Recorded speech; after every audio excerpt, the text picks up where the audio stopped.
Hello, my friends, and welcome. My apologies for the rough start there. I had tried to set my output so that it would be, better resolution, but then I found out why that's not a good idea, so I had to fix it very quickly. Anyway, so no harm done. So once again, my apologies for just coming on here at the last minute, but if you're not able to watch these from the beginning, they will be archived. You can always go back and watch them. I'm finding that people are watching these, more people are watching these live Q&A discussions where I just rant about whatever it is that's on my mind, and you ask questions. These are actually getting a lot more views early on than some of the shorter videos. While I'm on that subject, my goal is to get this channel, this thunderwizard.com YouTube channel, to really, blow up and get a lot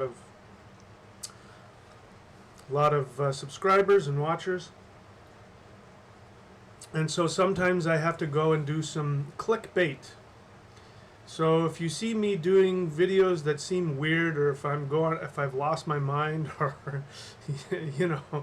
things about conspiracies or aliens or whatever it is, that's only because I'm trying to get more people to watch the channel, which makes YouTube happy, which throws me up in the ratings and all that kind of stuff. But people are enjoying these discussions, however you want to call them. So I'm going to go ahead and just start talking here for a while.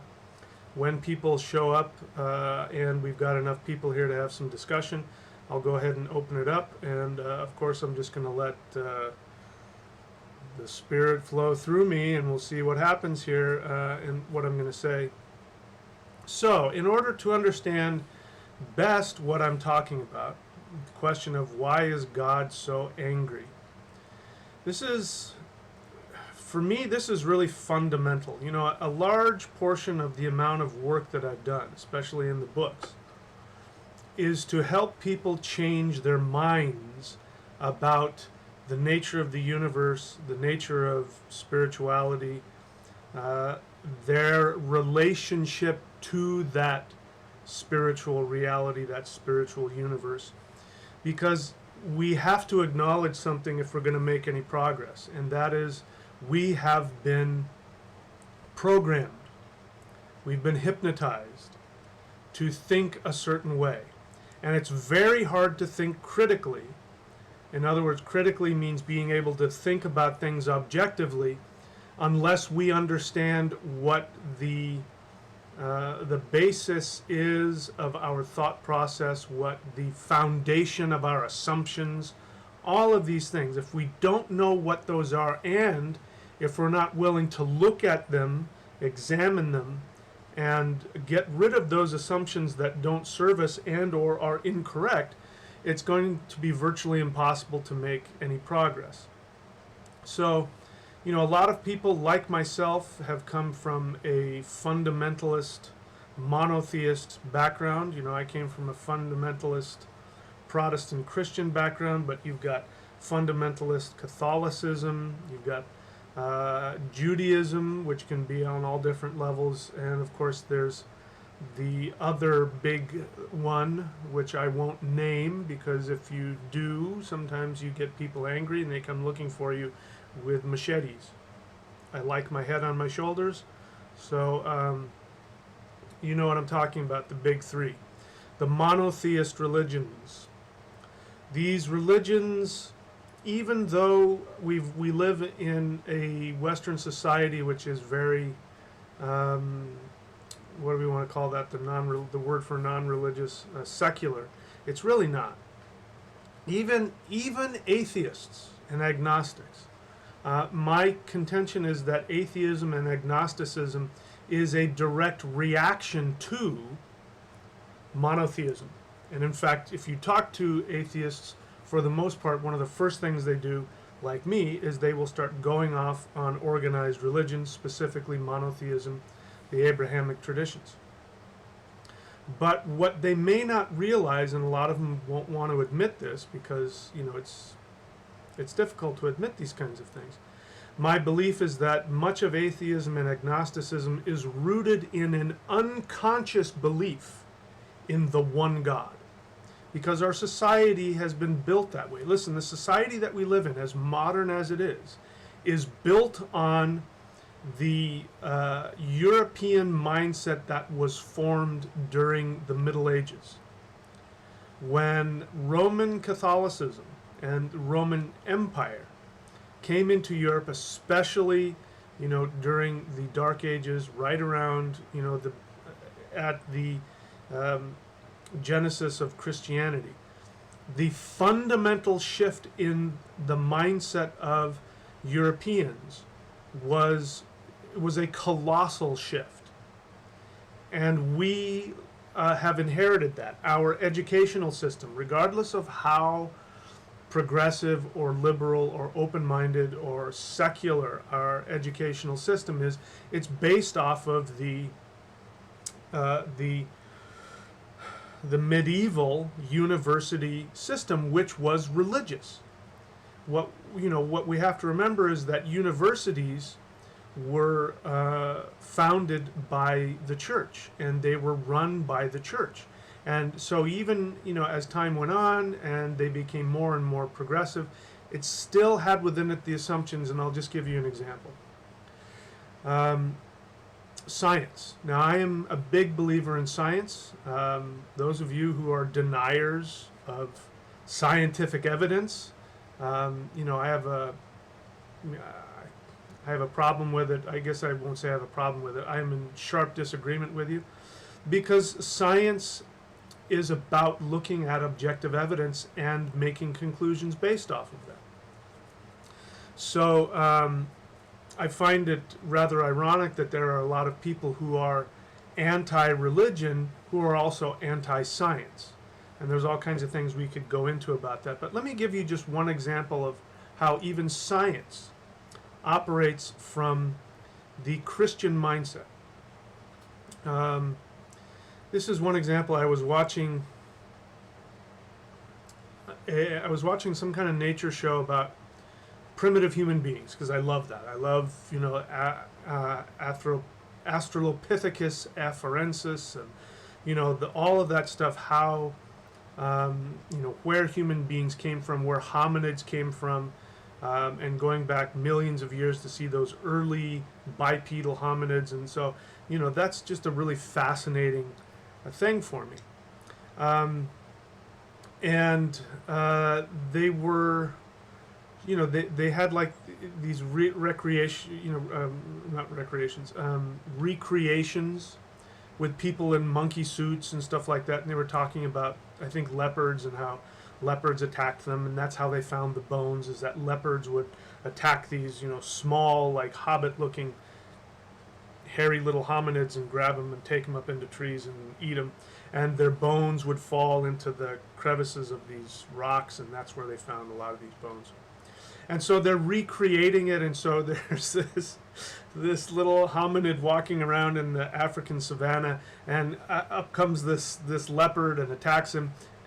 And I'm laughing because it was so ridiculous. Not the suits and everything looked cool, but the whole setup was ridiculous. And there's this group of these Australopithecines watching this happen. Of course, they run, and kind of hide, but they watch, and they showed them. they showed these primitive hominids just looking at this sight of one of their own getting torn to pieces with just no emotion. They're just looking at it like this. And then there's this editorial comment that says, "We have no evidence that shows that they had emotional attachments." And I couldn't believe what I was hearing. Now, that is so clearly a bias of those scientists, because we have so much evidence. I mean, all you have to do is watch chimpanzees or monkeys.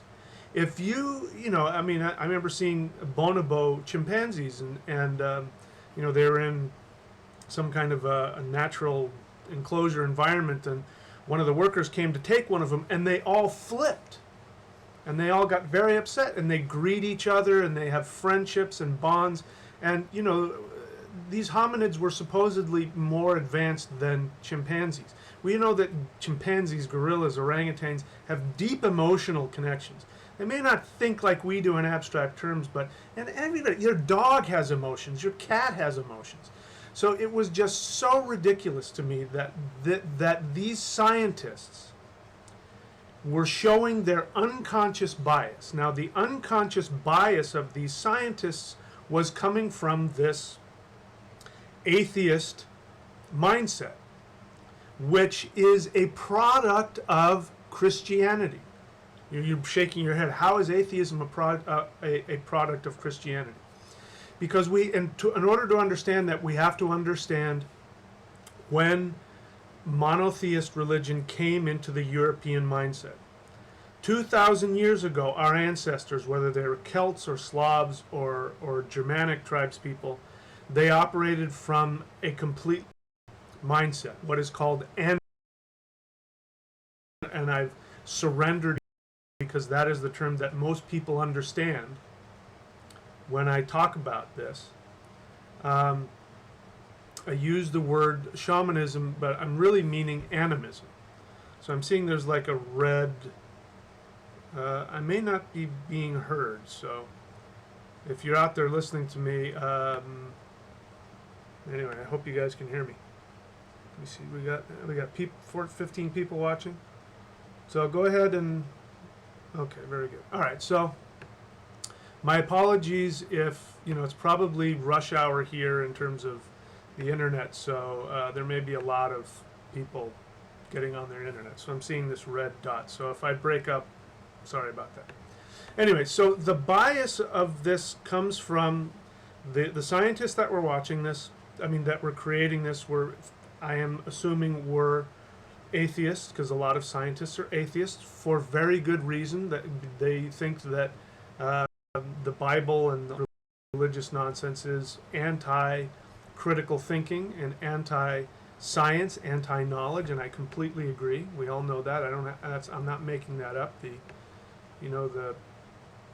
The church has been that way, anti anything but the church since its inception. But why that comes from Christianity is because of this. Because our ancestors were animists, and animism is the belief that everything in the universe, everything in the cosmos has life in it. And anything that has life has consciousness. And anything that has consciousness can be communicated with. According to Tacitus, Tacitus and Caesar were, to my knowledge, the first Romans who wrote about the religion of the ancient Germanic tribes people. And they made it very clear that, in fact, the way Tacitus describes the Germanic tribes people, he talks about them in ways that we would talk about lost tribes in New Guinea or in South America. Tribes that have had no contact with any modern civilization. That's how they saw them. Tacitus goes out of his way to say that they are the most spiritual, they're the most innocent, they're fierce warriors and all that, but they were innocent and pure of heart, and they worshipped nature. In fact, he goes so far as to say that they didn't build temples or worship idols, that they worshipped in groves, in springs, waterfalls, meadows, any place where there was nature and the open sky. To them, that was the gods. So they didn't even have idols, according to Tacitus. And as I'm thinking about it now, like the Hindu idols, which of course I think are great. I love seeing like the idols of Kali and Ganesha and all those, Hanuman, all that stuff, Shiva. My understanding is that the East Indians, the Vedics, did not begin using idols like that until the Middle Ages, and they were borrowing the idea from the European the European mindset from the Romans. So, just to give you an idea. So those were our ancestors. Now, what does this have to do with atheism and Christianity? So when Christianity is coming in, you have to understand it's not just a change of religion. It is a complete change on every possible level that you can think of. They are bringing with them, when the church came in, they didn't just, there were missionaries that came in, but they were the first. The native peoples will know what I'm talking about, is that the missionaries were the ones that come first. And when the missionaries come, what's going to come after the missionaries is the army or people with guns. That's what's going to come next. Because the missionaries are starting to change the mindset so that the army can come in and impose their form of government, which has to do with how your form of currency.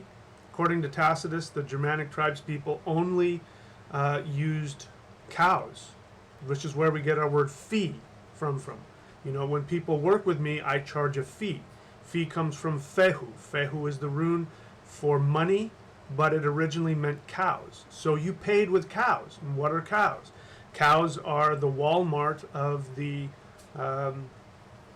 pre-industrial people. When you needed food, you needed clothing, you needed bones and tools and milk and cheese and all that kind of stuff. You had everything. The skins, even down to the hooves, everything you needed was in a cow. It was like handing somebody a small Walmart. And so, and the idea is that you could take whatever you needed from that cow. And so when we started with this modern society, we replaced that with coins. And coins are what? Even though they're precious metals, they have no use. Give coins to somebody in the middle of the woods and tell them live off of that.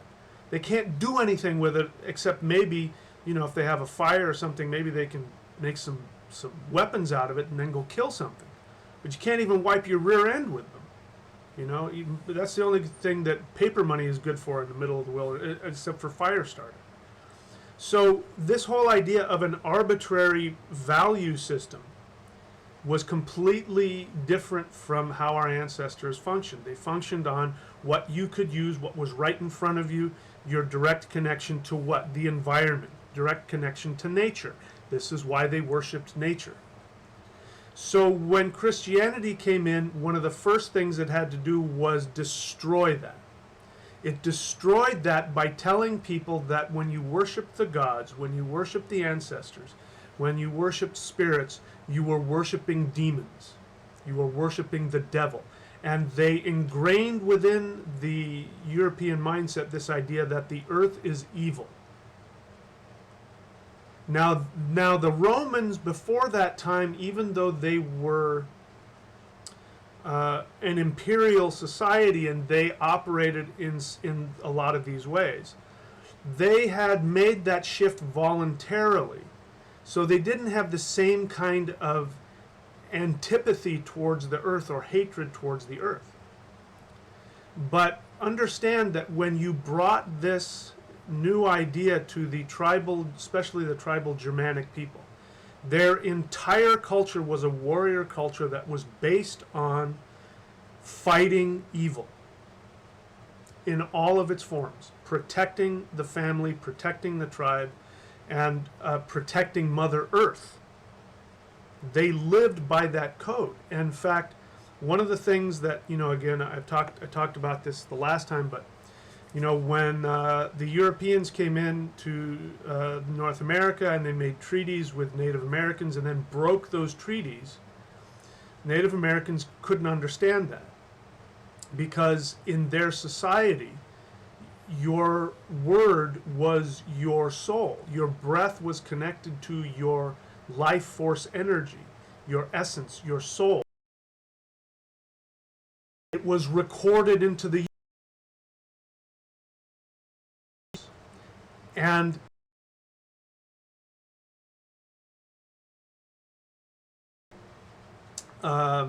sorry, I'm getting distracted because I'm seeing the little red dot there, so let me wait until that opens up again.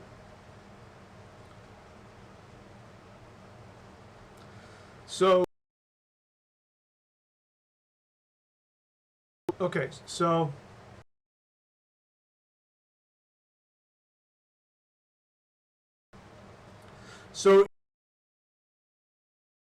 force energy, you were denying your own existence.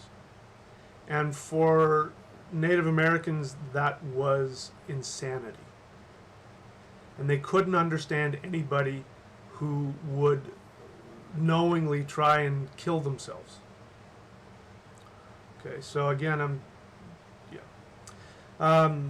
so forgive me if I get distracted because I see that the stream is getting interrupted here.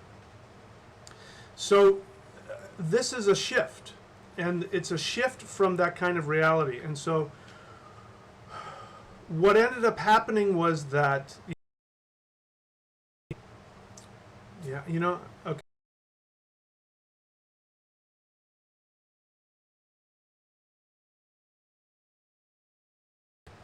So what science has to do with medicine and other kinds of science is that there is this belief that there is no life, that the earth is dead, it's empty, there's nothing there.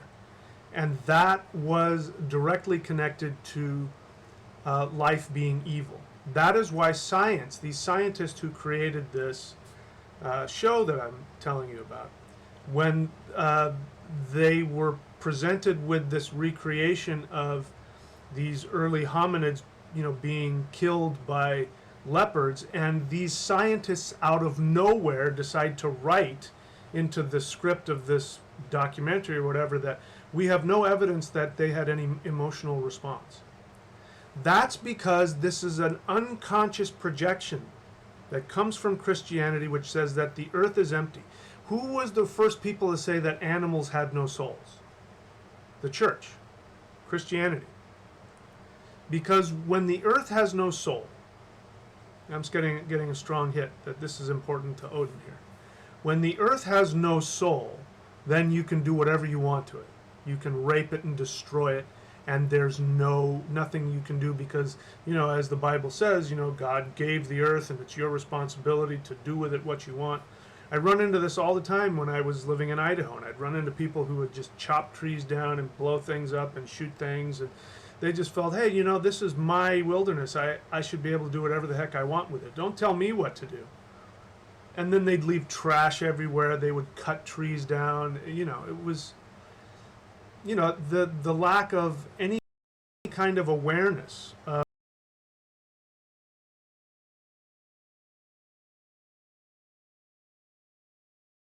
Up in, sorry, because I'm seeing the stream is. I spent a lot of time up in the Sierra.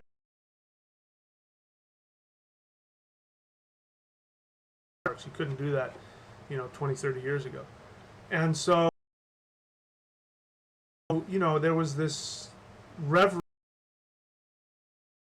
for nature, and there was no machine, motorcycles or ATVs, and things down and shooting things up and just, riding ATVs and motorcycles and bringing giant boom boxes and everything and not wanting to just be in the silence of nature. It was totally confounding to me.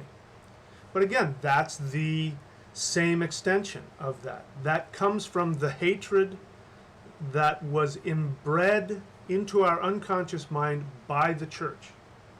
And they did that so that they could then use the resources to build an empire. Okay? So I'm not making my argument as cohesively as I'd like, but if I can put it into a sentence, it's this. The church taught that the earth was empty and evil. Science and education was built upon within the church. The university system started within the church. And so the church would teach science from the perspective that nature was devoid of any life other than, whatever God created. It didn't have any life within itself. And so science still has that understanding now, which is why most scientists are atheists. or why atheism works well with that. But I am making the argument that you can be a scientist and be a shaman. In fact, being a shaman and a scientist works really well. Being a shaman and a religious person, or being a scientist and a religious person, does not work well. Because that's even worse. I mean, you're better off being an atheist than being a Christian scientist. It just it doesn't work, you know. Like, for instance, you know, the Christian church, you know, you've probably heard this, but, you know, well, if God created the earth in 7 days, then how do you explain the dinosaurs? And Christian says, God put dinosaur bones in the ground to test our faith. Anyway, so anyway, I got kind of started on my little rant here. So I've got some more things that I think I want to say, but I'm going to go ahead and open it up. I hope that you guys are able to still hear me. Okay.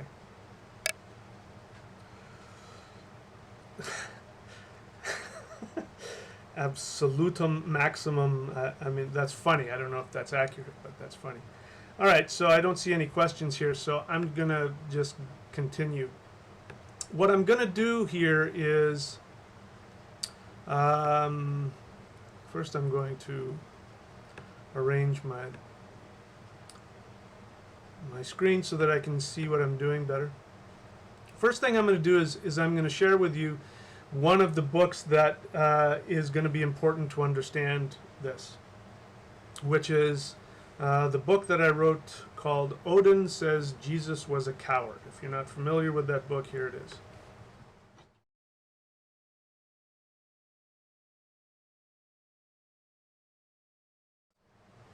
So I'm going to, you know, I just picked this up again recently, and I looked at it, and even I was kind of overwhelmed. It's really dense material. And this is what happens when I get downloaded with information. It comes out in these really concentrated chunks.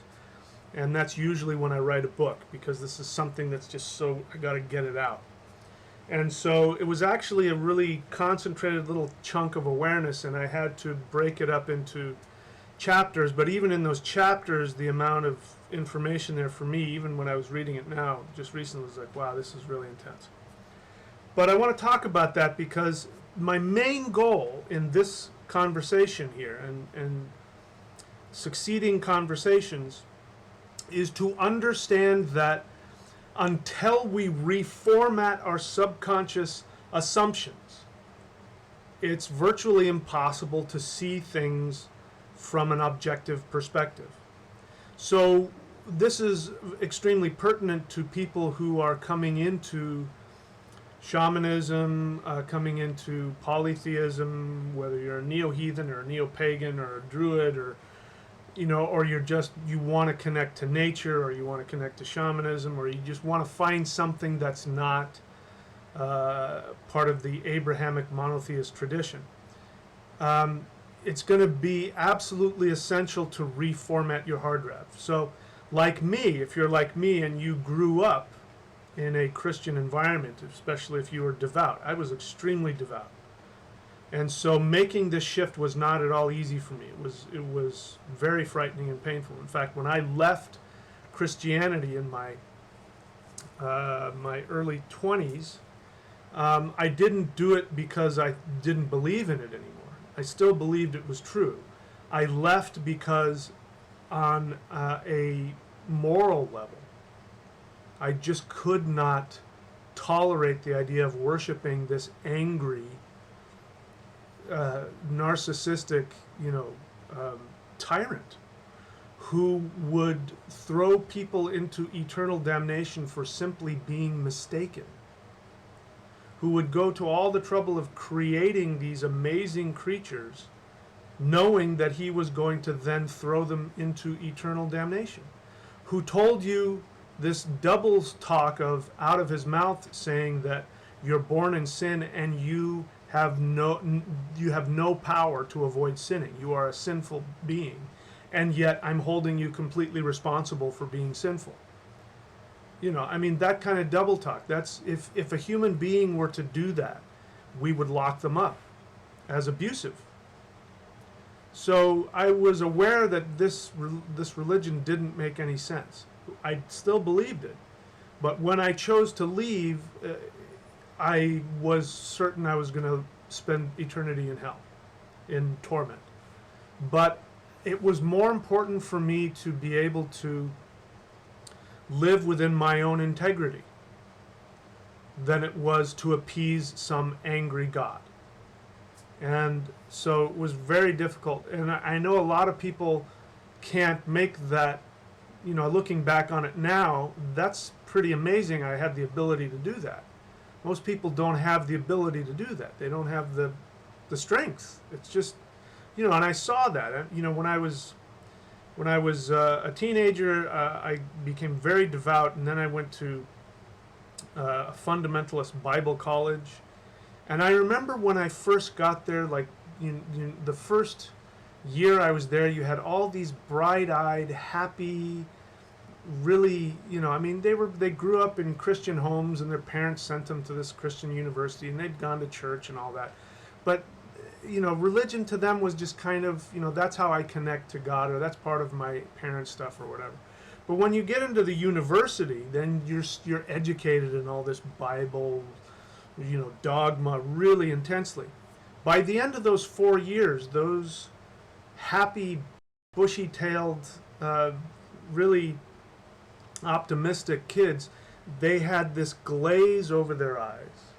And they had already had big bags under their eyes. I mean, if you've ever hung out with really super religious, like fundamentalist Christians, they have these bags that have just deep, deep circles in them and deep crevices and wrinkles. And they'll be in their 20s. And that comes from the intense conflict that they have to go through every day just to justify this religion. You know, I wrote in that book, Odin says Jesus was a coward. I used to run into this all the time when I would go to church. You probably, if you flipped on, like, you know, the 700 Club or one of those kinds of things, you'll hear these pastors and preachers say things like, I know that I know that I know within my soul that God is good, and we worship a good God, and I just know that God is in control. And now, if you grow up in that, you don't know any better. But when I left Christianity and then went through my own deprogramming, which was a whole other thing, it took years to deprogram myself, I then started investigating other polytheist traditions. First it was Taoism, and then Hinduism and Vedic Hinduism, and other things like that. And then later on African polytheism, and you know, in now, you know, most recently Norse polytheism. But I have never in my life heard any polytheist or anybody with any kind of shamanic connection, never once have I ever heard them say any phrase like that. I know that I know that I know within me that God is real and God is good and God is... You know, you never hear a Hindu going, I know that Ganesha is real and I know that Ganesha loves me. You never hear that because they don't have that level of insecurity. Again, this goes back to why is there atheism? Because of that. I mean, it takes so much effort to try and convince yourself of that. When everything around you, all of the objective reality is trying to tell you that that is not rational. That if there is some kind of power out there, it's not the one you're reading about. You know, so anyway, I could go on and on and on, and I will. But my thought process was that I would kind of go through some of the things here, but things are kind of moving in a different direction. So let me just see if there's any questions out there from anybody.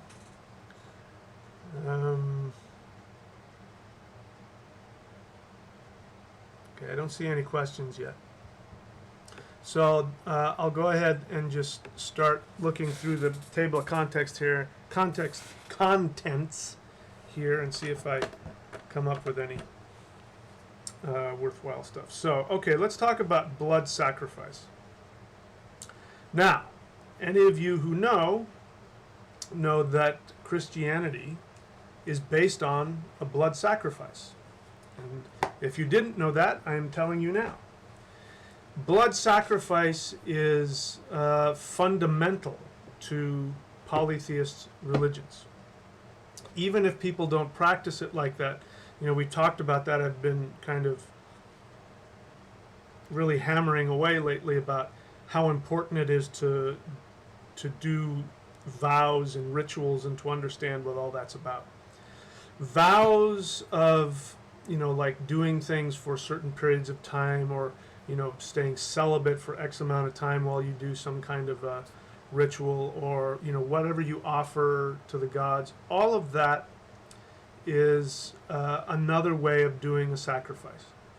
And I talked about this before, that the blood sacrifice was really important because, again, pre-industrial people, all they had was their livestock. And, one sheep or one goat, or especially a cow, a horse, these things were worth far more than we can understand now. I mean, our cars, we think of a car, but really a car isn't worth a whole heck of a lot. You think about it, especially now, you can get them leased and get them on payments, and, you come out maybe $100 or $200 a month, and it's just not that big of a deal. You can, trade it in for a new car, all that kind of stuff. But for, if you're living in a small house or a hut in the middle of the forest there, and you've got a few goats and sheep and maybe some chickens and all that, just one of them is going to be worth what we would consider thousands, maybe tens of thousands of dollars.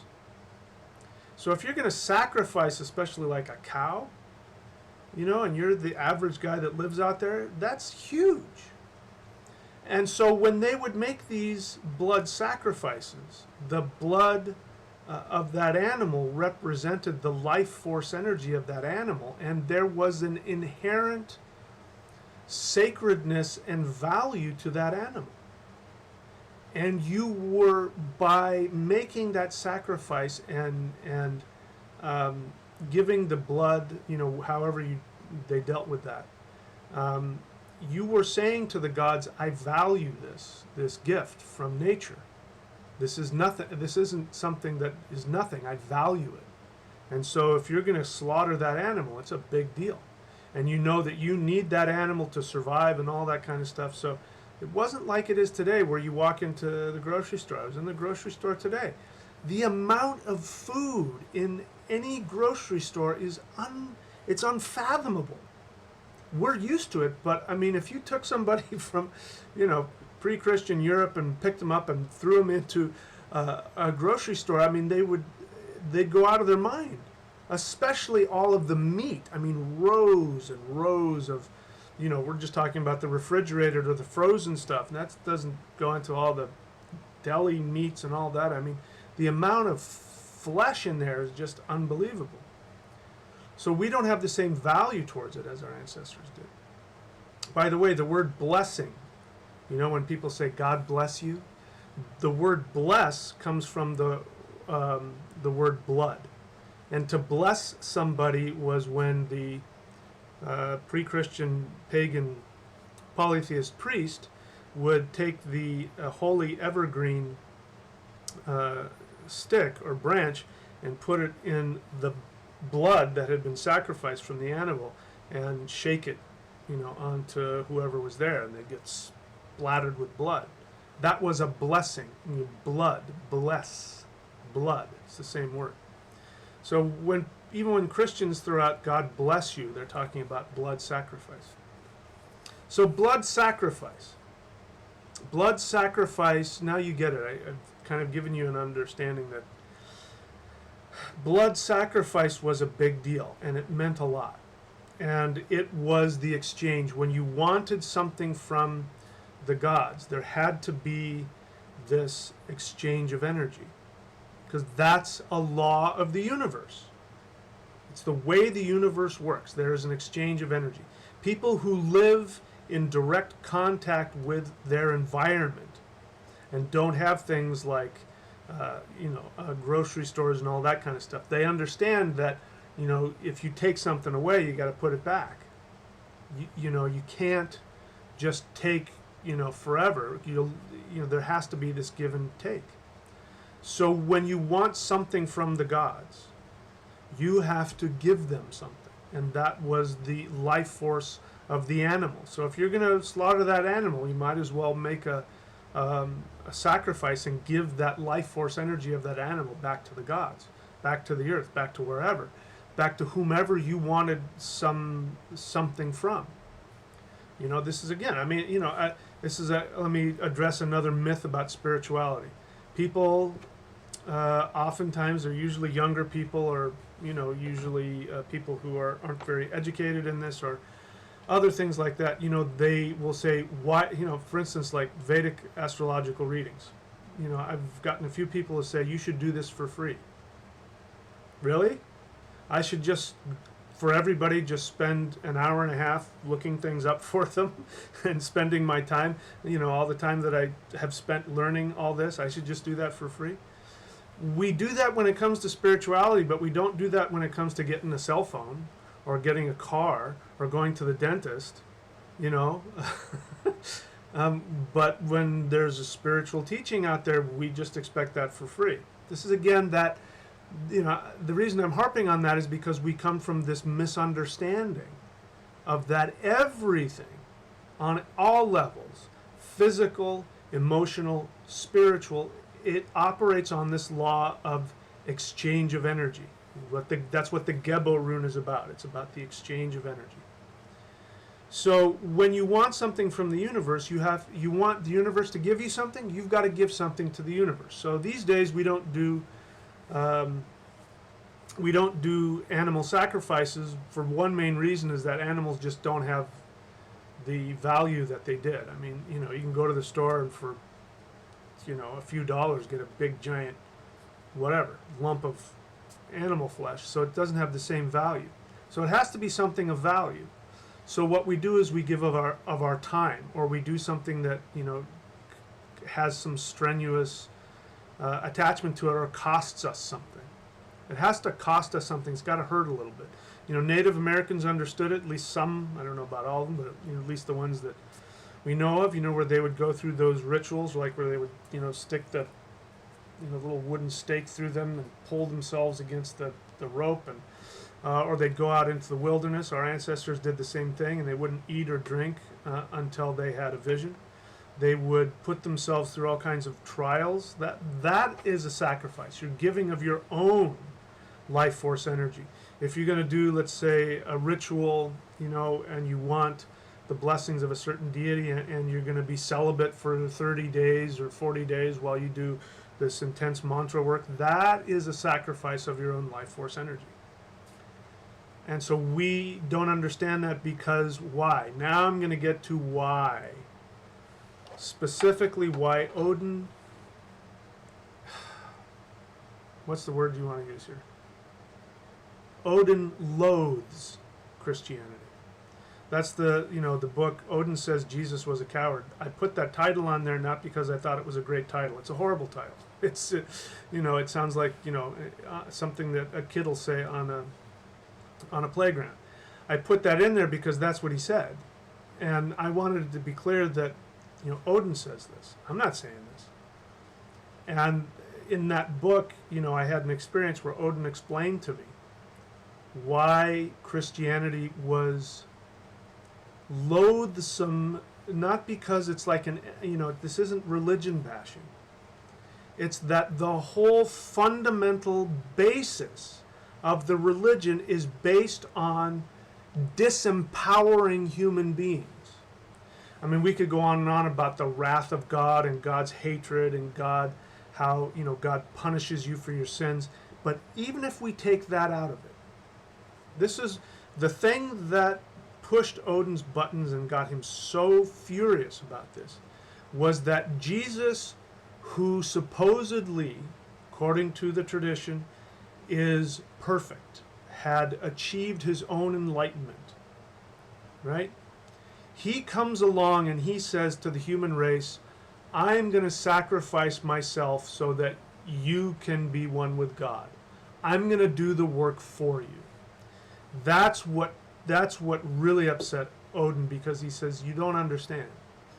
Human beings are destined to be gods. And they have to earn that. Not like religion wants to point out by good works or any of that stuff. You earn it through awareness, gaining awareness. His sacrifice on Odin's sacrifice on the world tree was that he sacrificed himself to himself. And as a result of that, he became what we would call enlightened. He saw the mysteries of the universe, the runes. The runes appeared to him because of the sacrifice he made to himself. And what he explained to me is that I share that information with you about how I accomplished it so that you can do the same thing. Whereas Jesus is saying, no, I am the way, the truth, and the life. I am going to sacrifice myself for you, you poor lowly humans. And Odin says anybody who follows that religion is denying their own divinity, and that is the highest form of blasphemy. And then he went so far as to say, and look at what men have done with that gift. If Jesus gave to mankind this gift of eternal life and enlightenment and salvation, you would think that then human beings would take that gift and do something with it. And what have they done with it? Nothing. Not only have they done nothing with it, they have no values. They respect nothing. They don't respect the earth. They don't respect each other.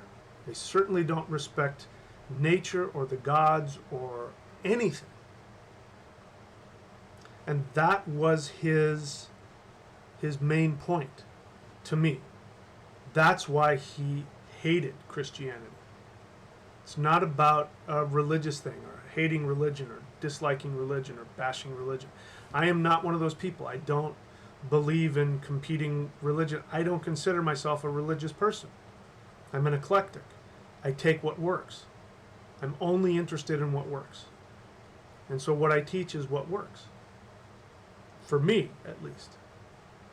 So, anyway, let's see.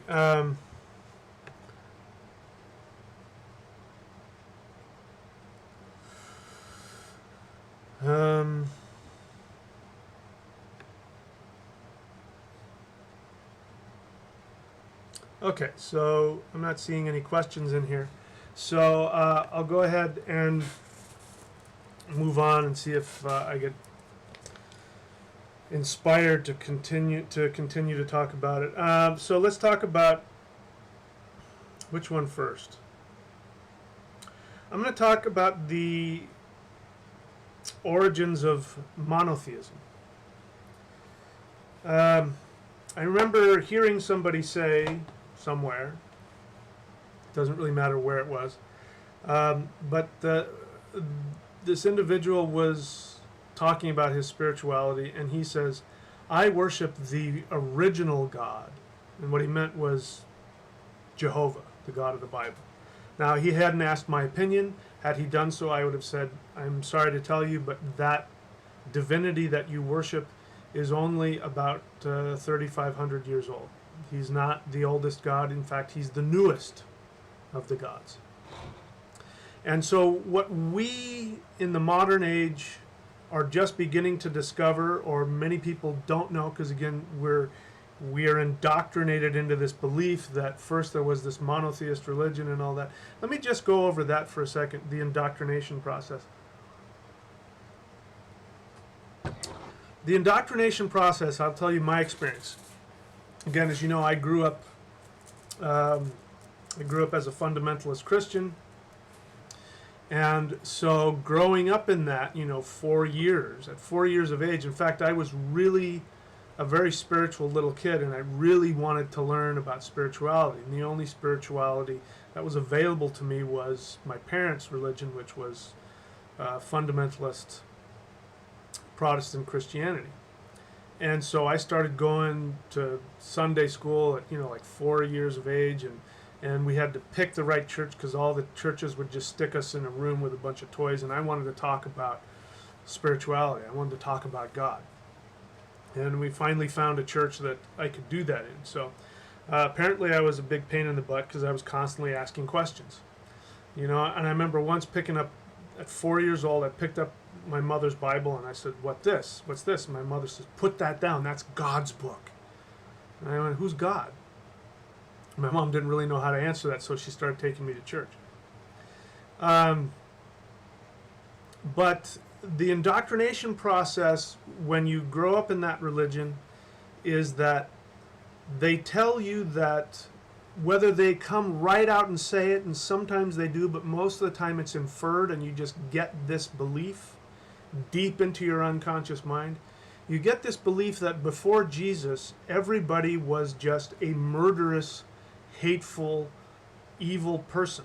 That it was like Sodom and Gomorrah. The whole world was this unruly, chaotic place where people were killing and torturing and murdering and raping everybody.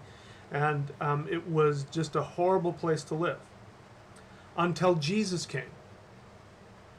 And before Jesus came, this idea of forgiveness had never been introduced to the world. I mean, you're literally taught that. You're taught that Jesus brings this new idea of forgiveness and learning to forgive and learning to love. And then you go into this history, and then you're thrown right into the history. You don't get anything. You go straight into the Roman times, where the Christians who are being thrown to the lions and being crucified for their faith and martyred for their faith because they believe in the true God, and those evil Romans won't let them practice their religion. Sound familiar?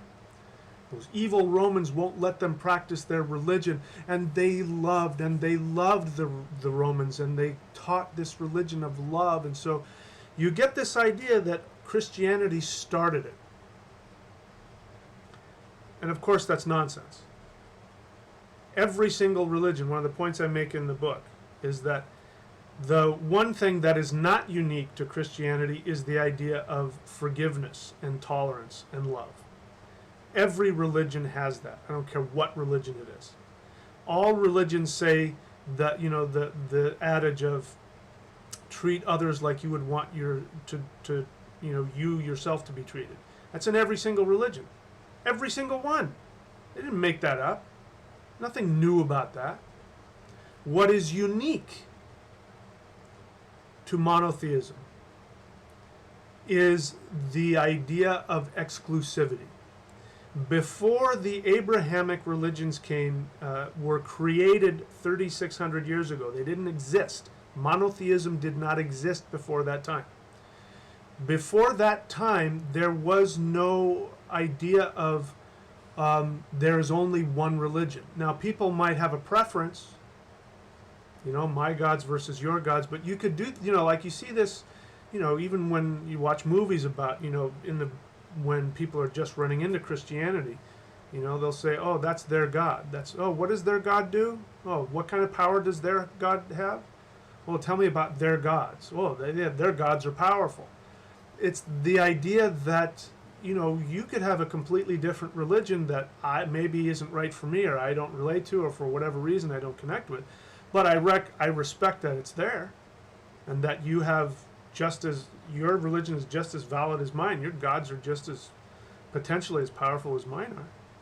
It's only when monotheism comes into being that we have this idea that there is only one correct religion and everything else is wrong. Now, again, the one thing that is unique about monotheism is that it is exclusively correct. It says it is the only correct religion, and every single other religion that has been in existence for 50,000 years is completely false.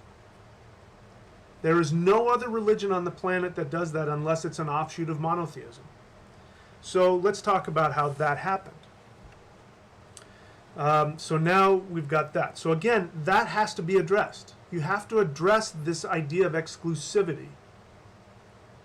Because what the Christians will want to do is turn it around. Like now you hear a lot, there's a lot of right-wing political Christians who will say things like that if they're not allowed, actually, if they're not forced, if Christian prayer is not forced on students, that somehow we are,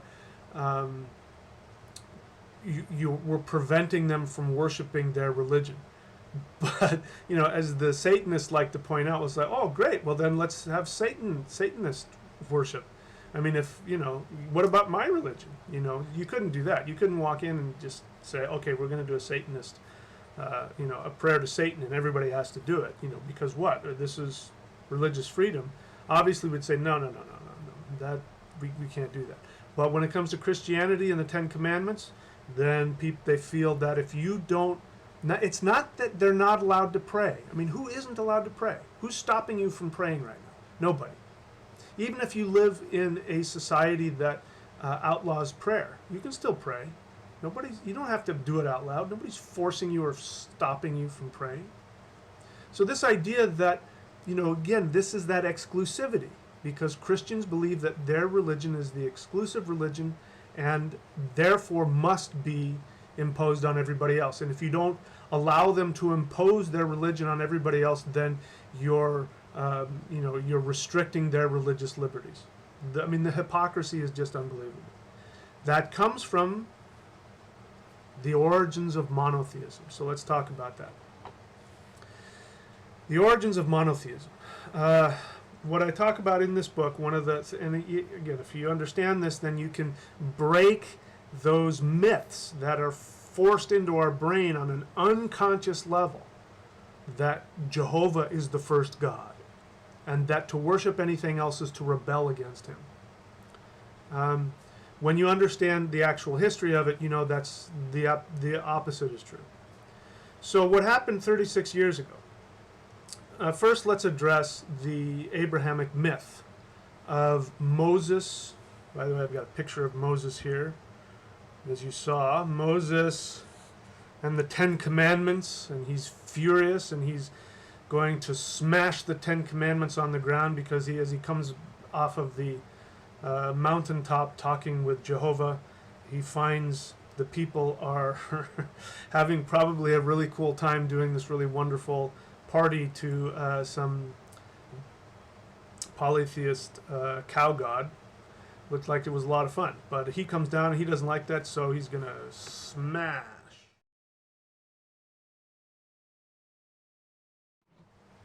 Moses smash. He's very angry. And, while I'm on the subject, again, my point here is not so much to address all of the facts, because again, if you really want to look at the facts of things, it's really dense. But I remember as a kid, I guess they still do it. I don't watch, commercial television, but I guess they probably still do this every Christmas and Easter. The Ten Commandments. And I remember as a little kid watching the Ten Commandments, and I would love watching it, especially the parts when Moses would, get angry and do these kinds of things, and the parting of the Red Sea. And, I remember this. I found this picture on the internet, and it brought back a lot of memories.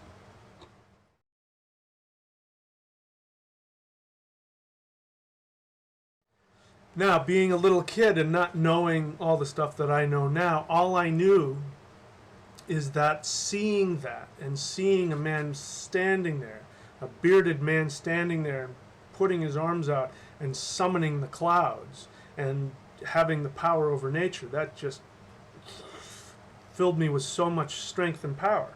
And the reason why I did is because I'm a shaman. And that is the epitome of the shaman. He's calling forth the power of nature, of clouds, of rain, of lightning. He has the power to part the waters, This is the power of the wizard, the power of the shaman. But, for some reason, it's not him, it's Jehovah, and blah, blah, blah. But really, the reason why it appeals to us is because it appeals to us because on an instinctual level, we want to live in a world where human beings can achieve that kind of power, where they can become one with the elements and summon the elements and have that kind of magic. That's why we like it.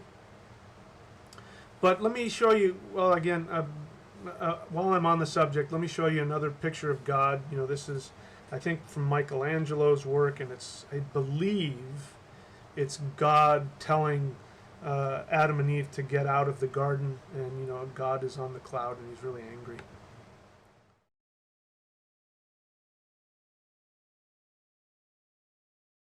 So what's interesting to know is that in the Abrahamic tradition, the Jewish and the Islamic tradition, it is blasphemy to make any kind of image of Jehovah.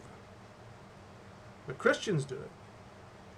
And when Christians want to make some kind of image of Jehovah, guess what he looks like? He looks like this guy.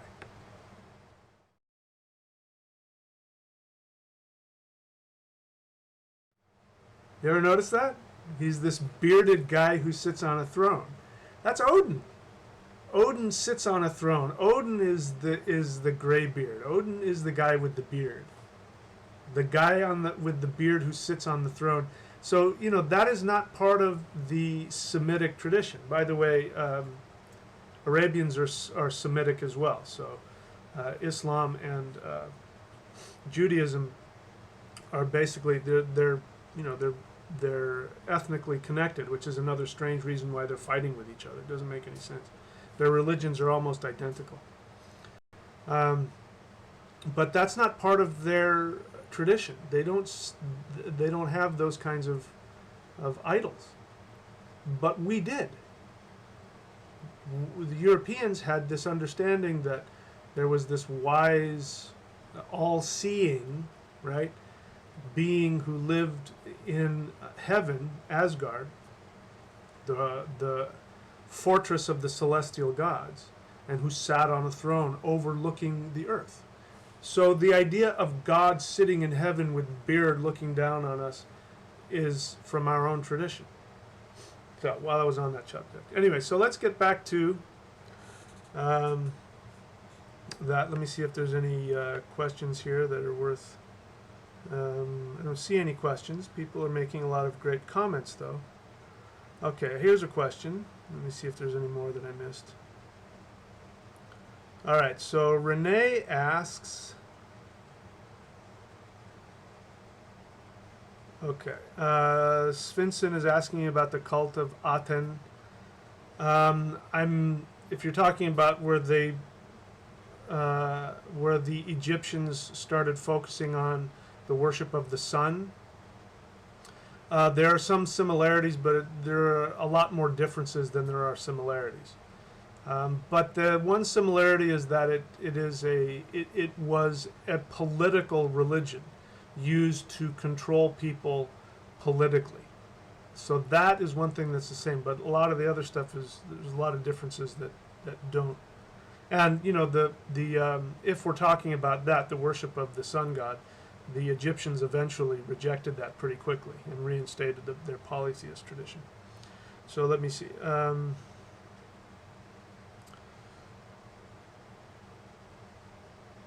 Let's see here. There was a question from, I think it was from Renee.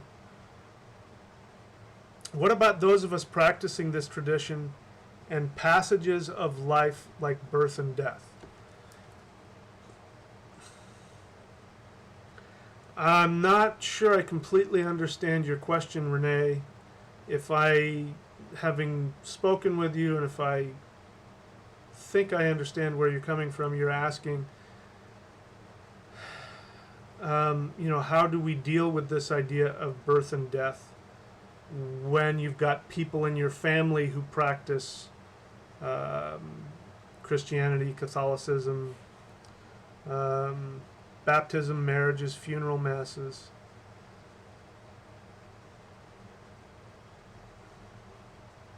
I just have to kind of, Jareth Nethermoon says something here which sounds kind of, it sounds clever. Christians want to forget us, Jews want to indebt us, Muslims want to behead us. The Jews want to indebt us thing to me can be perceived as being racist, and I don't like that. I've got a lot of friends who are Jewish, and they're very liberal and generous, and so I don't want to get into that. Muslims, if we're talking about a religion, they do cut heads off, but Christians did their share of cutting heads off. If you want to talk about religion, that's fine, but on this channel I don't talk about ethnicities, nor do I berate anybody for their ethnic background. So just giving you guys a heads up, I don't do that. And so I'd appreciate it if people didn't do that on this channel, even though if it's meant to, you know, in a good, even if your intention was good. So to answer your question about that, I think we spoke about that because you asked about, you know, how do you deal with the Easter Mass and all of that, and I, you know, showed you how the vast majority of the symbolism within was actually Germanic, polytheist in nature. Upset Jareth. So okay, if you need to go, I didn't call you a racist, just for the record. But if you got to go, good luck to you. So let's see. I'm getting a note here that the stream is still kind of having a hard time. Is that right? Yeah. Okay. So I don't know if you guys can still hear me or not, but. So to answer your question again about that, if you need to be a part of that, like for your job or your family, and you have to be a part of those things, you know, what you can do is you can look for the similarities and not the differences. And you can find the things, because a lot of things that are going to be in some of these practices, there are going to be some things that we have in common. But you can also just go in and just, you know, say, listen, I'm just going out of respect for my friends or for my family. Because, look, unlike the Christians, I'm not here to tell anybody how to believe. I'm not going to do that. And, you know, I'm not here to do anything other than give information to those people who want it and need it. And if somebody's asking and needs to know, this information needs to be out there because people need to have some place to go. So if you need to go to those functions for, you know, personal, family, whatever, you know, just go because you're going out of respect. You know, give them the respect you would want them to give you, and you don't have to tell anybody. That's the thing. You don't have to tell anybody what you're doing, you know. So, you know, I know, but I know in the beginning it's really hard. I mentioned this in the book. When I was coming out of Christianity, it was very difficult. You know, when I was, especially if I did something in another religion, it was very difficult. And because I kept on running into those old things. So sometimes you do have to completely just pull yourself away from it. That helped a lot. So there's value to that, but I mean, you don't have to do it. I mean, but if it helps you to not observe religious things, you know, because it messes with your ability to process it, then, you know, that's okay too. But, you know, I don't believe in, you know, necessarily telling people, I'm not a Christian, so I'm not going to do that. You know, if they're your friends or your family, that's only going to cause problems. You know, so it's not like we have to go around telling people, you know, that we can't respect them for whatever they do. They can't help it. You know, they've been taught what they're taught. So, you know. But in the book I shared, I had a friend that I knew in my early 20s, and this was when I was coming out of Christianity, so I was talking about it a lot, and I was talking about how, you know, dysfunctional it was and how horrific it was and all the things that I hated about it. And then this guy came to me, I remember, and he was talking about it, and I knew he'd been to church, and I said, you're a Christian, aren't you? He said, yeah. And I said, you prayed the sinner's prayer and you gave your life to Jesus? And he said, yeah. And he says, I don't remember it, but he says that I just like rolled my eyes and turned around and walked away and didn't say anything.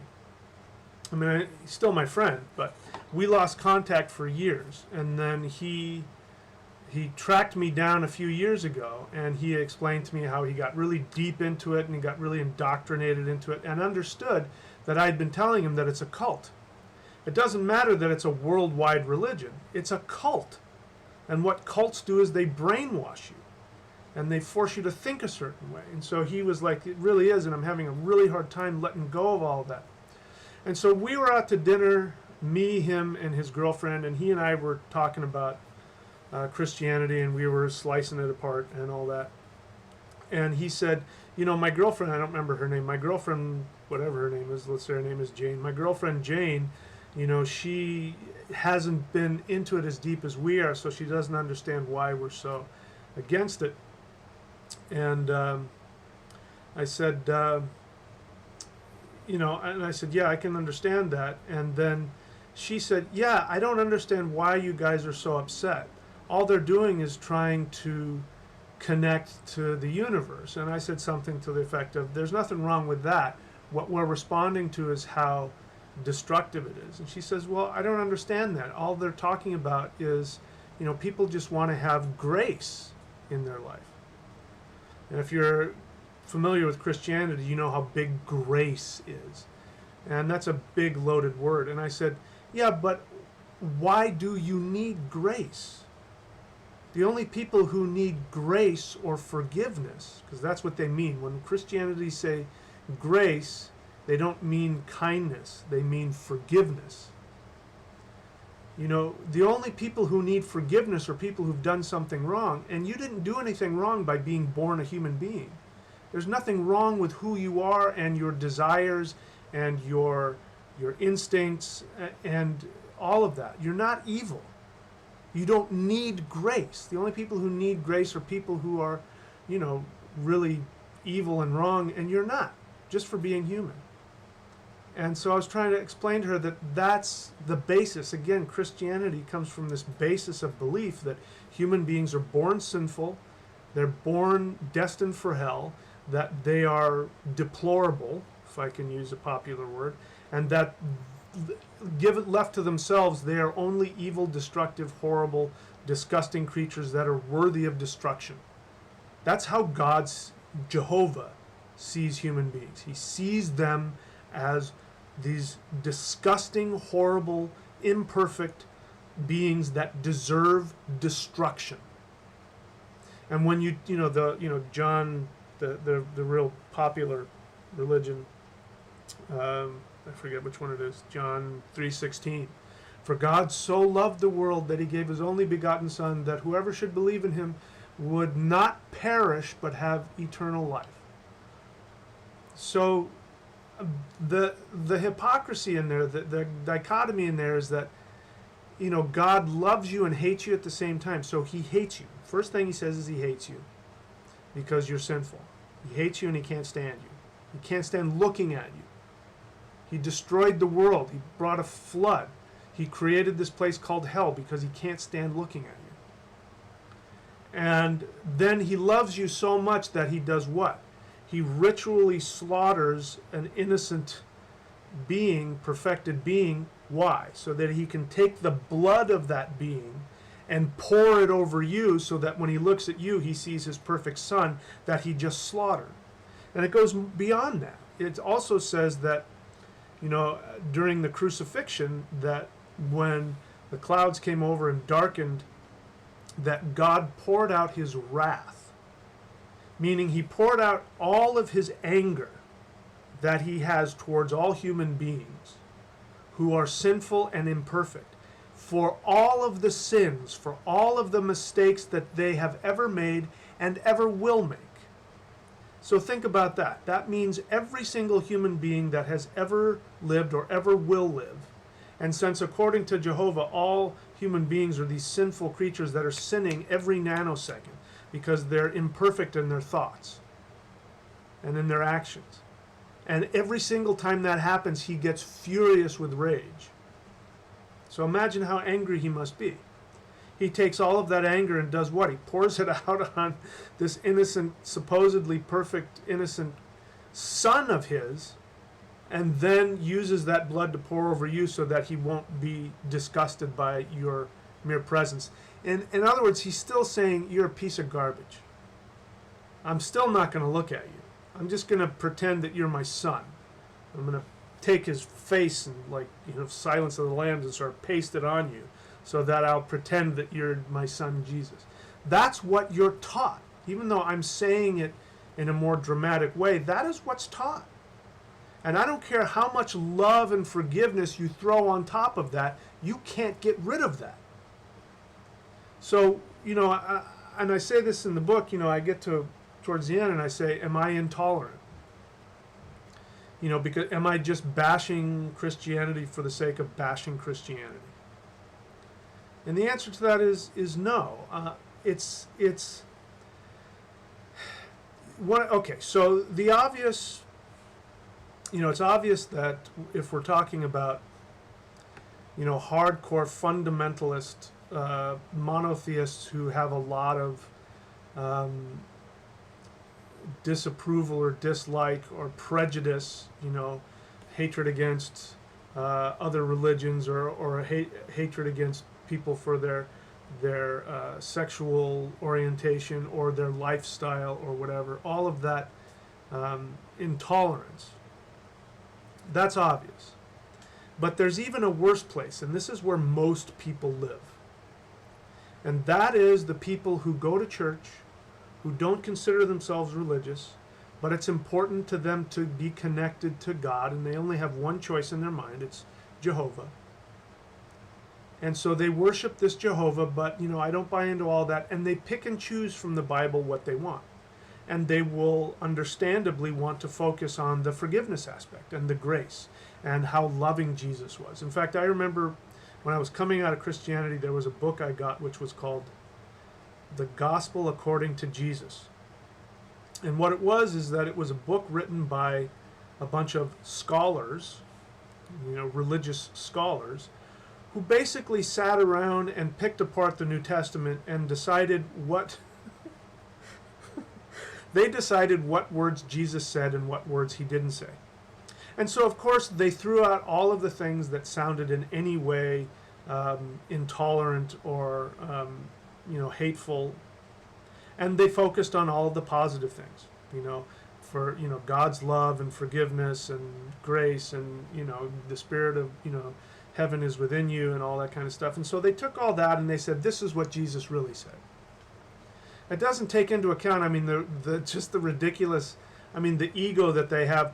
They're the ones that are going to decide what supposedly some guy said who they believe really existed.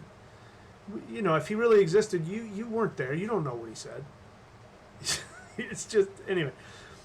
But the main problem with that for me, this is one of the most destructive ways to think, in my belief.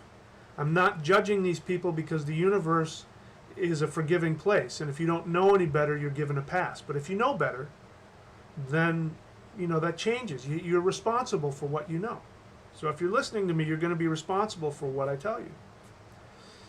There's no way to believe in a watered-down version of a forgiving Jesus, because you still have to, in order to believe in Jesus in any form, you still have to buy into the idea that he died to forgive human beings of their sins. You still have to buy into the idea that God the Father hates human beings. Because if he didn't, there would be no reason for Jesus. Because the only reason that Jesus came was to forgive people of their sins. And that in and of itself, to say that Jesus came to forgive people of their sins, that in itself assumes that human beings cannot change themselves, cannot liberate themselves from their sins, from their imperfections. So just from the beginning, you are operating from an assumption that God is all-powerful, you are nothing, God still hates you even though he wants to love you. And okay, maybe we'll take out some of these other things against homosexuals and all that other stuff, but we'll still keep in the Jesus forgiving. The amount of mental gymnastics that you have to go through to try and believe that and reject the intolerance, that still breeds the negativity, and it breeds guilt, it breeds shame. And I'll give you an example of shame. Maybe like me, you saw Dances with Wolves. Remember that movie? I was alive when it first came out. If you're considerably younger, you haven't, go and watch it. Now, I sat through that movie, and by the end of that movie, I was in tears. If you remember, at the end, there's the Native American guy, I forget his name, and the star, Kevin Costner's going off into the wilderness to whatever to go fight the white people or something like that, and he's a white guy, and there's this Native American. He's standing on the rock, and he says, "I am wind in his hair, and don't you know you are my friend?" And I was weeping at that, because you knew that what was coming was the destruction of the Sioux Nation and all that, and all the stuff connected to it. And so while I don't judge myself for that, after I got out of the movie and I'm like wiping the tears away, and then I went, wait a second, that was such a bunch of garbage. That whole movie was about the white guy who came in to free the poor, stupid Native Americans, and he's going to fight against the white men for them. He's going to teach them how to fight against the white man. And in that is the unconscious white guilt. The white guilt that wants to say, and you hear this with people who practice Native American shamanism, who want to distance themselves from the things they don't like about their own culture. But they want to say to those people, see, I'm not like them. I'm different from them. I mean, I remember feeling that, as a kid growing up in the 60s and 70s, wanting to go to the first, African-American person I saw and say, I'm not like those other white people. And that's what that is. It's that same kind of mindset. It is so hypocritical, and it is so, it has such disrespect. And people, may not understand, Native Americans hate that movie, Dances with Wolves. White guys go and watch it and think, oh, look at, I'm connecting with Native Americans. Oh, yeah, I'm good. They must love this. I love them. They hate that movie because of the things that I've just mentioned. So when you adopt this middle-of-the-road Christianity that says, I'm going to reject the stuff I don't like and that makes me uncomfortable, but I'm going to still connect with these other things like love and goodness because I don't feel comfortable walking away from Jesus. Right? Because we still feel it's blasphemy. We still fear being expelled from the church or being kicked out of heaven. And we still have that belief. I mean, we can intellectually understand it, but, still to this day, however many years it is later, 30 years later since I walked away from Christianity, I still have nightmares about, it doesn't happen very often, but I still have nightmares about demons, and I'll wake up, in Jesus' name I command you. I still do it. It's still in there. So it's really important to become conscious, because if we become conscious of these kinds of things, then we can actually change ourselves. So this is why I am calling for an across-the-board rejection of monotheism. Now, to finish this up, I know I've gone long, there might be some questions, but I want to tell you where it came from. Monotheism was invented, I believe, 3,600 years ago. We know this now from archaeological facts, that the modern day Hebrew people are descended directly from the Canaanites. So if you know your biblical story, the Canaanites are these evil, pagan, they're actually like infant, they're supposedly killed infants and sacrificed them to their gods, and they're said to be these horrible people, and Moses and Joshua and the children of Israel come out of bondage of Egypt and come in and sweep into the Canaanite lands and kill and destroy them, in order to, because God has given them this land, according to the Bible. Well, we know from archaeological sources that, number one, there never was any Hebrew population in Egypt. They were never enslaved. The pyramids were not built by Hebrew slaves. It never happened. There would have been, if you take the Old Testament's account of how many people there were, it would have been something like 2 million people. Even if you cut that in half, if it's a million people, even if you cut that in half, 500,000 people, it's a lot of people. If you have that many people wandering a very tiny desert, I mean, the desert that they were supposedly wandering is tiny. If you have that many people wandering in that desert for 40 years, there is going to be evidence of them. There's no evidence of them. We also know that the Hebrew language is directly evolved from the Canaanite language. Even the writing itself it's Canaanite. The children of Israel are nobody other than the Canaanites themselves. So why did you come up with this history of, the children of Israel being taken captive in Egypt, and then, God frees them and they wander the desert, and then they come back into the land of Canaan and slaughter all of these indigenous people there and take their land from them? Take their land from them and say, this is our land, God gave it to us. Boom. Why did they create that if it's false? Because what was going on is that the Canaanite kingdom, we know the Canaanite kingdom existed. There are all kinds of records of them. The Canaanite kingdom was constantly being conquered by neighboring people. The Egyptians conquered them, and they were a vassal state of the Egyptians, of the Babylonians, of the Assyrians, of all these different people. They were constantly being, because they're in the middle of all these huge kingdoms that are coming in and wanting to conquer that land. And so, miraculously, they're able to keep their language and their culture.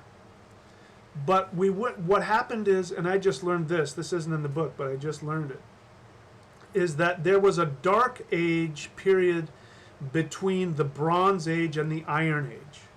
So right as the Bronze Age is turning into the Iron Age, there's this brief dark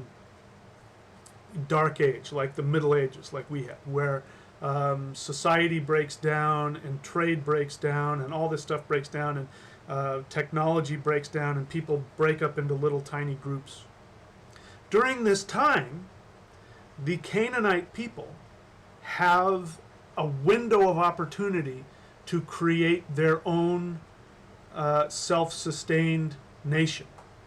They're now able to break free from all these other empires, because all these empires sort of fall apart and they have to go back and reconstruct themselves. So they rewrite their whole history. And this happens right when the Babylonians come in. Now we know the Babylonian conquest happened. They came in, and you hear about the 70 years of captivity, where supposedly the children of Israel are taken captive. It wasn't all of the nation of Israel. It was only the elites. It was the priestly class and the elite politician class. Because what had happened is they were a vassal state of the Babylonians. And the Babylonians charged them a tax. And the elite decided they weren't going to pay that tax. And so the Babylonian army came in and said, you're not going to pay that tax, no problem, we'll come in. We're going to flatten your temple, and we're going to take the elite into captivity, and the rest of you pay your taxes, you'll be good. And that's what happened. So for 70 years, the elite were held captive in Babylon. And then, because this is this Bronze Age, Iron Age shift, the Babylonian Empire fell apart. And so those Israeli elite were now freed. A lot of them didn't go back to Canaan, or Israel at that time. They didn't go back. A lot of them went other places, but some came back. And when they came back, they brought with them this new monotheist religion that had never existed. We see this in the archaeological record, because right before the Babylonian captivity, you see every home in Israel, they all have altars to the gods that are then said to be evil in the Old Testament. Ashtaroth and Baal and all these other gods. These were Canaanite gods. And they had altars to them, to the mother god, to Father Sky. They had all these things. And then boom, right at the time of the Babylonian captivity, all of a sudden all the altars disappear. And you never see them again. And so what happened is that these elite, who now have this opportunity, because finally now the Babylonian Empire has fallen, they have this opportunity to consolidate their empire. Their little tiny empire of the Israeli people, the Hebrew people. And they come back with this book, which we call, the Old Testament or the Torah. And in it has this new mythology about where the Israeli people came from. And you can see in the very beginning of Genesis, you have this word for what was later known as Jehovah. You have this word called Elohim.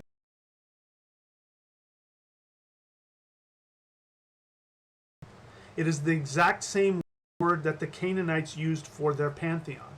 They called the gods Elohim. And you have, in the beginning of Genesis, you have supposedly Jehovah saying to himself, let us go down and make man in our image. Let us do this, let us do that. That's because, like in Europe, these new elites who came in with this new religion and this new history of themselves, they couldn't get rid of their ancient pagan past, because if they were to get rid of it, the people would have rejected it. So they had to introduce it in the beginning as Elohim. That's what got the populace to accept this idea. And then when you bring in the whole idea of nationalism, because remember, these are people for hundreds and hundreds and hundreds away, but they had been, conquered and become vassal states.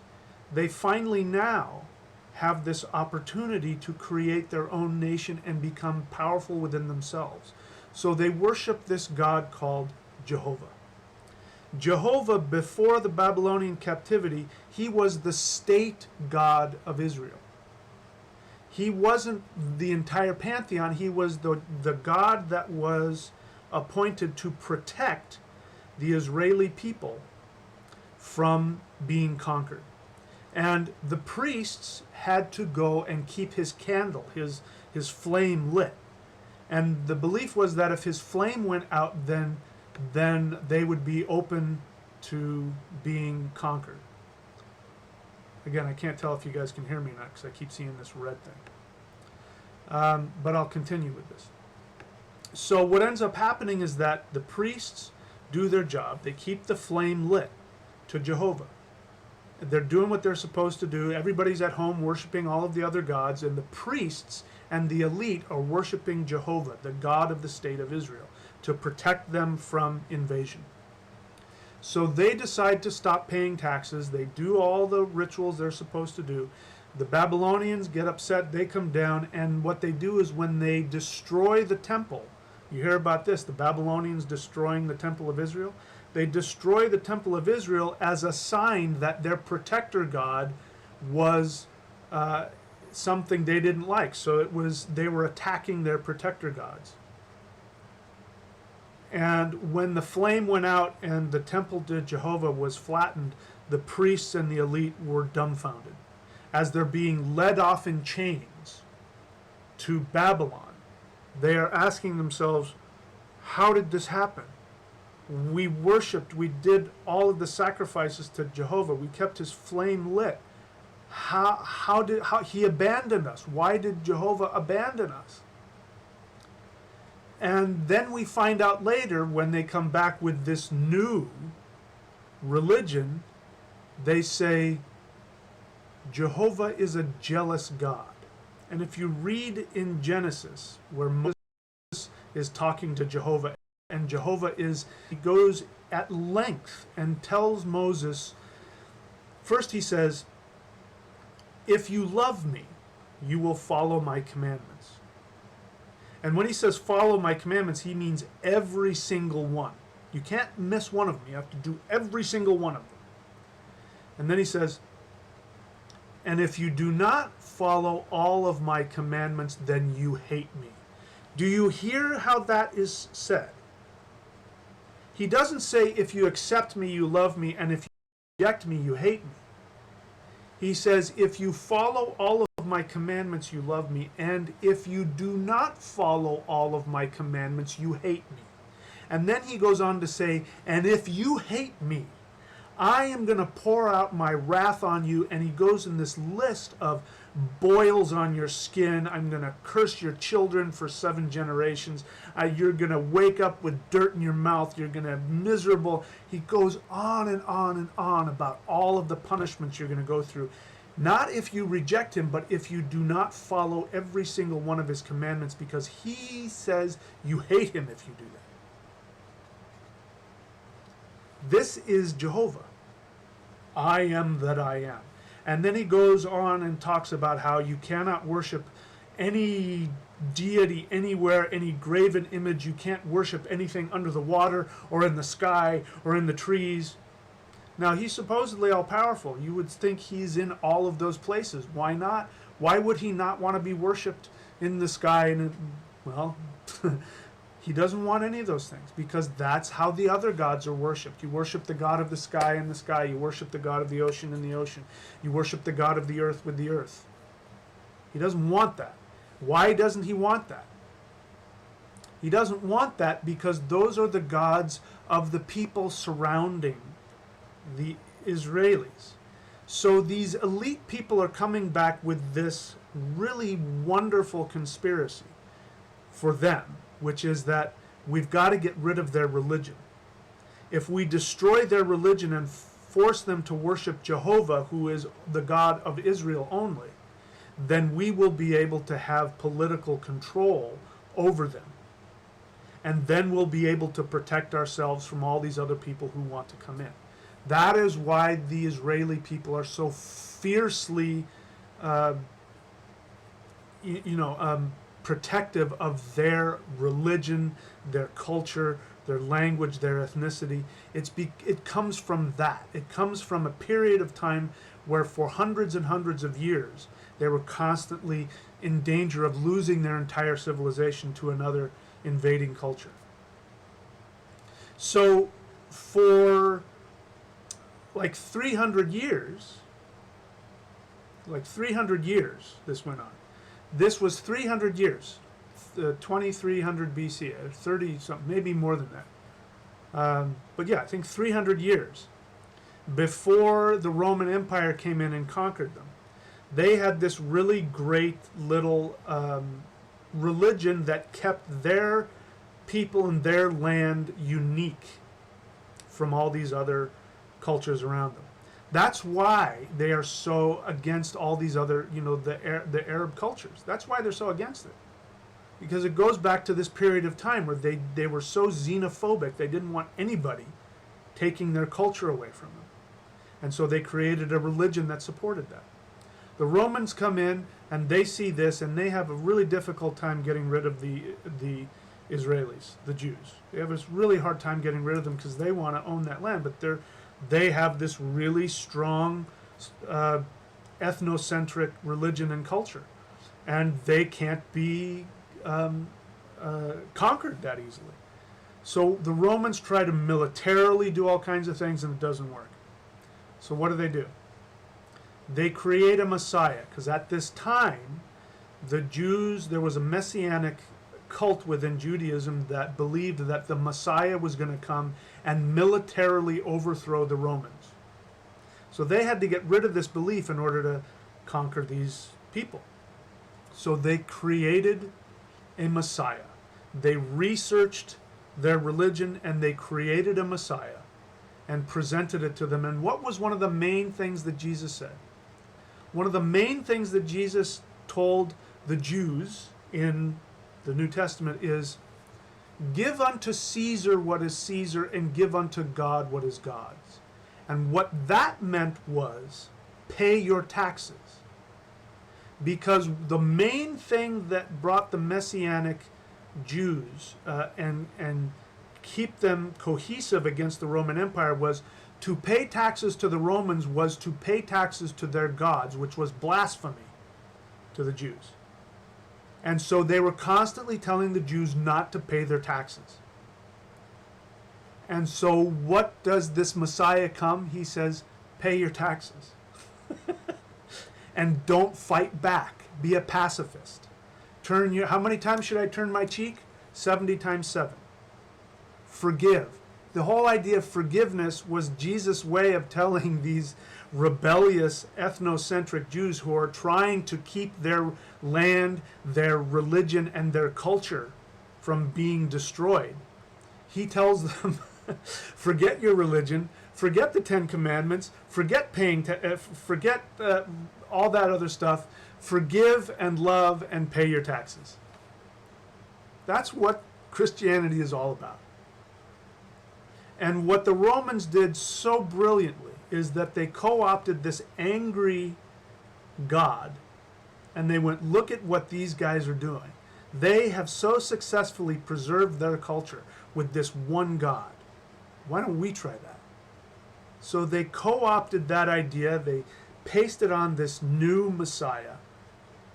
And then what ended up happening, they did that in an attempt to convert the Jews and pacify the Jews. And it didn't work. The Jews didn't buy it. They're not stupid. They went, that's not our religion. They discarded that. But the rest of the Roman world went, wow, I really like this, because it sounded so much like all of the other mystery gods that were going on at this time. And in fact, Jesus was crafted from the Egyptian and the Mesopotamian gods of death and resurrection. So they took him, they put his name on it, created a whole mythos out of it, and there you go. Anyway. So I hope that was interesting for you all. I've been on now for almost 2 hours. Let's see here if there's any questions. If Jesus ever showed up, he'd be locked up for being a terrorist. Well, did you know who the first terrorists were in the Middle East? The Zionists, back in the 1800s. They were setting off bombs, blowing up the British, I believe, but definitely in the early part of the 20th century. So the first modern terrorists were Zionists. They were Jews. Anyway. All right, so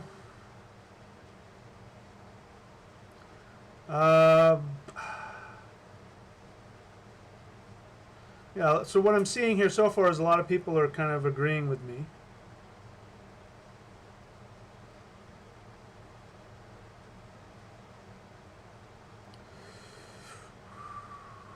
Okay, I don't know what this is. Juby Bob is, I think, talking to other people. I don't quite know what you're saying. All right, so you guys are talking to yourselves. That's fine. Enjoy that. I don't have a problem with that at all.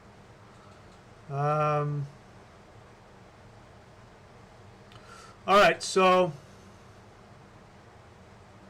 I think that's it for now. So unless somebody comes up with a question pretty quick, I've sort of fired off myself, kind of burned myself out here. So first off, let me say thank you to all of those of you who have made their way onto the Patreon channel, thunderwizard.com.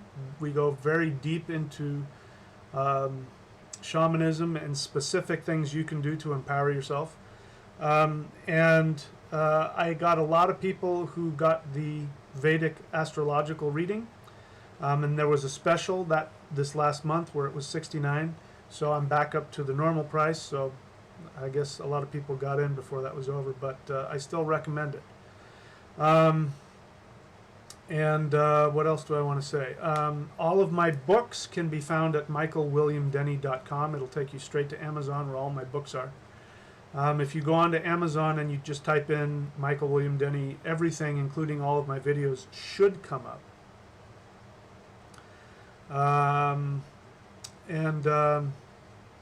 Let's see what else. Juby Bob, if it's something I can answer, I will. No, he says, all right, good, that's fine. Okay, so never mind. All right, so let's see, what else do I want to say? Those of you interested in working with me on a one-on-one basis, that is done on the thunderwizard.com, the Patreon page. And there are various levels of subscriptions that contain within them working with me on a one-on-one basis. I'm running out of spaces. I'm actually at that place where pretty quick I'm going to run out of spaces. I know I have some other things, some really high-end stuff. If somebody wants to come along with, one of those high-end things, I'll make time for them. But, there are two specific ones where you work with me once a month and one where you work with me twice a month. Time is running out on that, so if you're interested in signing up for some of those subscription things, I recommend that you do that sooner rather than later, because I will run out of time eventually. But anybody who signs up at the basic level, then you can see all of the private videos that you don't get to see on this channel. So, all right. So let me see. I'm not seeing any questions. So, I guess it was just me rambling on and on. But I wanted to spend some time again. Let's just go very quickly before I shut up. The whole point of this, ranting and raving, is to be able to dismantle the programming that has been put into us. And if you're anything like me, it's going to really shake you to your core. Because what we don't realize is that our whole identity and the way that we see ourselves and the way that we connect with the universe is based on this idea. This idea of the one God and us, and we're subservient to him. And it is completely opposite from the ancestral perspective, which is that we work with the gods and that the gods actually look on humans with awe and wonder. And that we are destined to become gods. Maybe we are gods that have chosen to be born in limited form. This idea that we live in a cooperative relationship, and that to live in the universe means to have a cooperative give and take with everything and everyone. To be able to tap into that and really function from the power that contains with that, we have to dismantle and destroy the understanding that has been bludgeoned into us, that we have been programmed with. I'm not big on conspiracy theories, as you know, but this is the one conspiracy theory that I absolutely believe in, which is that there is, at the very least, an unconscious conspiracy by the elite to control us. And the best way to control us is through religion, and religion is the best way to disconnect people from their natural connection to the infinite cosmos, and more specifically to the infinite power of Earth. And if you have that ability, nobody can own you. This is also the basis of the belief system that I teach, which is getting rid of the idea of being a victim. You create everything in your world. But if you're programmed to be a victim, guess what you're going to create? You're going to create a world where you are a victim of everything and everyone. That's why I never co-sign anybody's victim mentality. You will never hear me do it. That's why I do not co-sign conspiracy theories against the government, because whoever is in the government, you voted them in there. And even if you believe that some elite, deep government put them there, guess what? You created a world where that existed. You don't like that? You change yourself. So that's why I don't buy into the whole conspiracy. That's why I don't buy into the flat earth theory. That is the epitome of the victim conspiracy theory, where there's only you and you're this little tiny thing, and you are controlled by all of these huge, or one huge being that controls everything in you. That's monotheism. Polytheism says that you are one among many and you are equal. We worship the gods.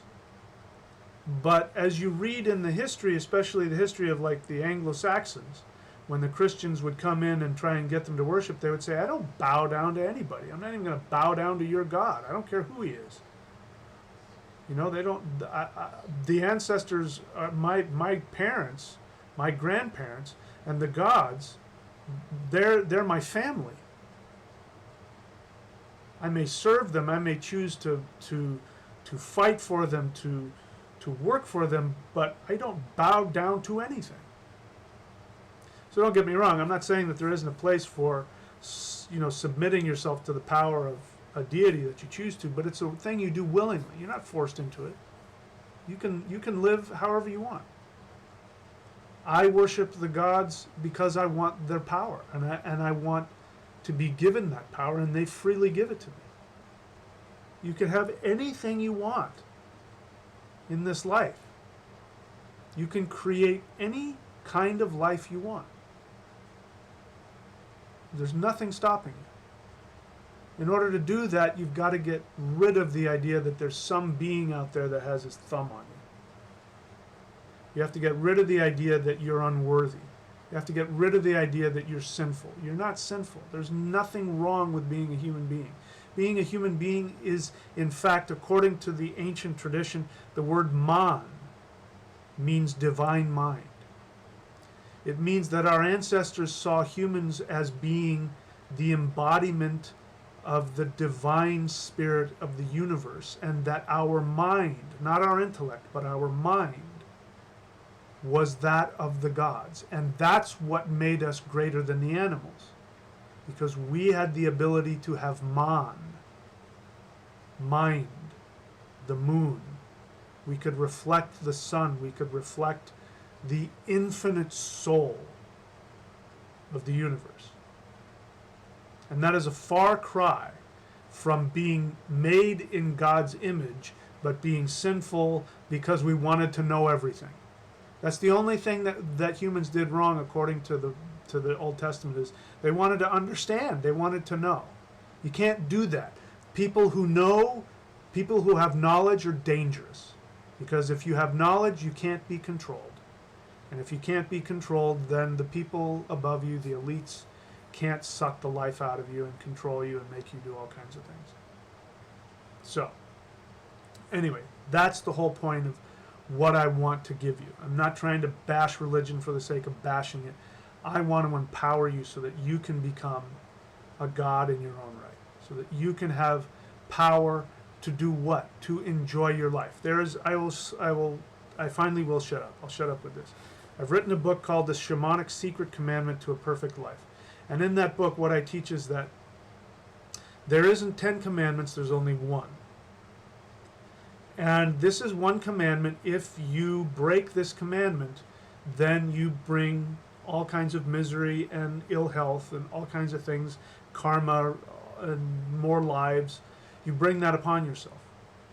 Because that one commandment is that you must live your life in a joyful, fearless way. You must live your life with the one goal of being completely fulfilled in every possible way. Because what you programmed yourself with in each lifetime that brings you fulfillment is what will bring healing and awareness to everybody else.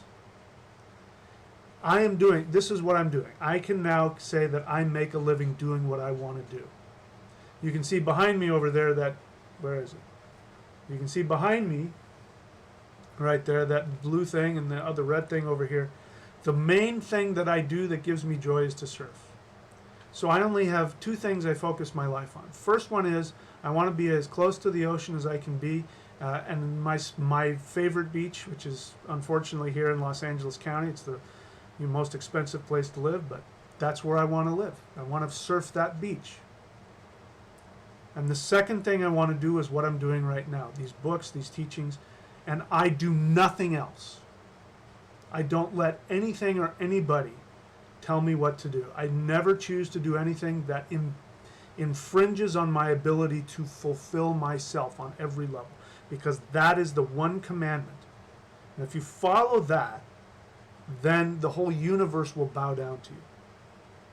And if you follow that, in my belief, you can have health, you can have enlightenment, you can have awareness, and you will only be helping others, because by living that way, everybody I come in contact with, guess what? At some point, they're going to have some of that rub off on them. So, that's what I'm going to shut up with. So, having said that, my friends, again, go to michaelwilliamdenny.com if you want to see all my books. Go to Amazon.com and type in Michael William Denny and you'll see all my videos. If you want to be a part of the elite Master Shamanism course, go to thunderwizard.com and sign up at whatever level you want to. And please continue to watch this channel, and please continue to subscribe and like and do all of that kind of good stuff, and spread the word. Put these videos on Facebook or Snapchat or wherever the heck people put videos on so that more people can see this stuff. Twitter, all that kind of stuff. Okay, have I done all the plugging? I recommend everybody get a Vedic astrological reading because I'll be able to tell you all kinds of things. I'll have to make another video about that. I'm also going to be offering a new service, which is a 9-world rune reading service, which is you call me for a reading and we'll look at all of the aspects of you. When we look at the 9 worlds in the runes, I can get a very comprehensive look of what's happening and what you need to do to help yourself. If I also have your astrological information, then I can even get even more clear and tell you exactly who to pray to and what to do and how to get the most out of what you need. So, those are all of those things. Astrology.thunderwizard.com is where you get the Vedic astrological readings. Alright, I think I've done everything I need to do. So with that, my friends, let me get myself set up here so that I can say goodbye appropriately. So that's it, my friends. Thank you so much. I really appreciate allowing me to come in and rant and rave at you like this. So until next time, may the power of the ancestors, the power of the gods, who have been with us from the beginning, they're nothing new. They haven't been here for 2,000 years. They've been here for at least 50,000, maybe 100,000, maybe 500,000, maybe 1,000,000 years. These are the powers that have been with us. The power of Tu, the god of the North Star, who guides the human race, who is found in every tradition, whether his name is Tu or Jupiter or Zeus or Tengur or Di in China. It's the same God. He's been with human beings since the beginning. May the power of Tu, the God of the human race, guide you onto your path of fulfillment and ecstasy and happiness and awareness.